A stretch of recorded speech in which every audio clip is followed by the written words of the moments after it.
जय हिंद मित्रांनो. बघा मित्रांनो, असे प्रश्न आपण कसे कमीत कमी सॉल्व्ह करू शकतो ते बघूयात. बघा प्रश्न कुठे आलाय तर प्रश्न सांगली 2024 मध्ये आला मित्रांनो. प्रश्न आहे बघा काय समान एक समान लांबीच्या बरोबर एकाच दिशेने समांतर रुळावरून 60 किलोमीटर व 46 किलोमीटर तास या वेगाने धावत आहे. जोरात चालणारी गाडी दुसऱ्या गाडीला सर 72 सेकंदात पार करते. तर प्रत्येक गाडीची लांबी आपल्याला विचारली आहे. आता सर एक समान आहे म्हणजे काय करायचं तर वजाबाकी, आणि जर विरुद्ध असतील तर काय करायचं तर सर बेरीज करायची. हे आपण शिकलो. आता बस काय करायचं सर, हे 60 मधून हे 46 सर वजा करा म्हणजे किती राहतील तर दुसरी गाडी 14 किलोमीटर स्पीडने जाते, ओव्हरटेक करते स्लो गाडीला बरोबर.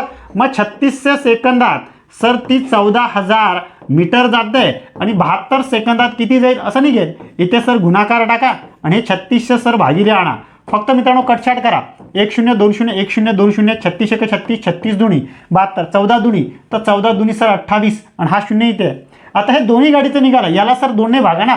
प्रत्येक गाडीची आपल्याला विचारली आहे तर बस आता फक्त मित्रांनो याला कटछाट करा. बे एक बे बेचूक 8 आणि हा शून्य म्हणजे किती निघालाय. प्रत्येक गाडीची लांबी आहे 140 मीटर आहे सर असं ऑप्शनमध्ये. तर हो सर ऑप्शन क्रमांक 3 मध्ये आहे 140 मीटर. ही कन्सेप्ट जर मित्रांनो तुम्हाला समजली असेल तर याचं उत्तर तुम्ही सांगा, याचं उत्तर काय आहे ते. ठीक आहे. जर मित्रांनो तुम्हाला माझ्यासोबत गणिताची तयारी करायची असेल तर ऑनलाईन ऑफलाईन दोन्ही बॅच आपली अवेलेबल आहे.